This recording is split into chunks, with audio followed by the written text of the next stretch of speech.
என்னது தேவா sir gift குடுக்குறாரா? அப்ப Pavithra eliminate தானா? என்னப்பா இப்படி பண்ணி வச்சிருக்கீங்க? சோ வீடியோவ ஃபுல்லா பாருங்க.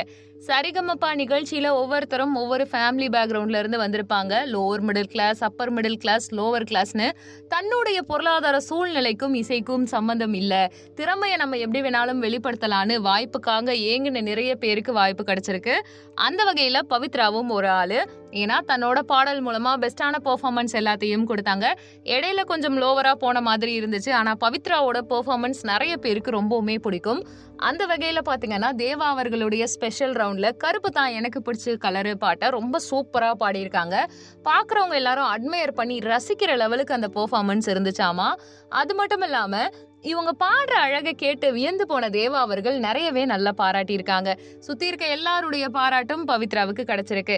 அப்படி இருக்கும்போது அவங்க எலிமினேட் ஆக போறாங்களான்னு கேட்டா தேவா அவர்கள் பரிசு கொடுத்திருப்பாங்க. சோ கண்டிப்பா இவர் பரிசே கொடுக்குறாருன்னா போன வாட்டியே டேஞ்சர் சோனுக்கு போயிட்டு வந்தவங்க இந்த வாட்டி வெளியில தான் போக போறாங்களா அப்படின்னு அதிர்ச்சியா பார்த்துட்டு இருக்கும்போது அப்படியெல்லாம் ஒன்றும் கிடையாதுன்ற மாதிரி நமக்கு சர்ப்ரைஸ் கலந்த ஷாக்கா என்ன சொல்றாங்கன்னா, தேவா அவர்கள் இவங்க பெர்ஃபார்மன்ஸை பார்த்து வியந்து நல்லா இருக்குன்னு சொல்லிட்டு, உங்களோட பொண்ணு எனக்கு பேத்தி மாதிரி, அவளை படிக்க வைக்கிறதுக்கோ இல்லைன்னா அவங்களுக்கு மியூசிக் கத்துக் கொடுக்கறதுக்கோ என்ன உதவினாலும் நான் தாராளமா பண்றேன்.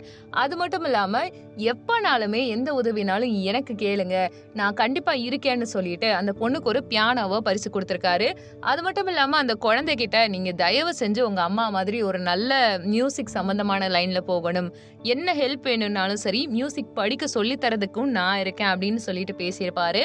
அந்த பெருந்தன்மையான கிஃப்ட் தான் எல்லாரும் சொல்லிட்டு இருக்காங்க. பவித்ரா அவர்கள் எலிமினேட் ஆகவே கிடையாது. சோ நீங்க வருத்தப்பட தேவையே இல்லை. இது எல்லாம் எதுக்காக அப்படின்னு பாத்தீங்கன்னா, பவித்ரா அவர்களுடைய அந்த குடும்ப சூழ்நிலை. 2வது ஒரு குட்டி பொண்ணு இருக்காங்க, அவங்களுக்கு கிஃப்ட் கொடுக்கணும் அப்படின்னு இசை ஜாம்பவானா இருக்க தேவா அவர்கள் முடிவு பண்ணிட்டு அந்த பரிசை கொடுத்திருக்காரு.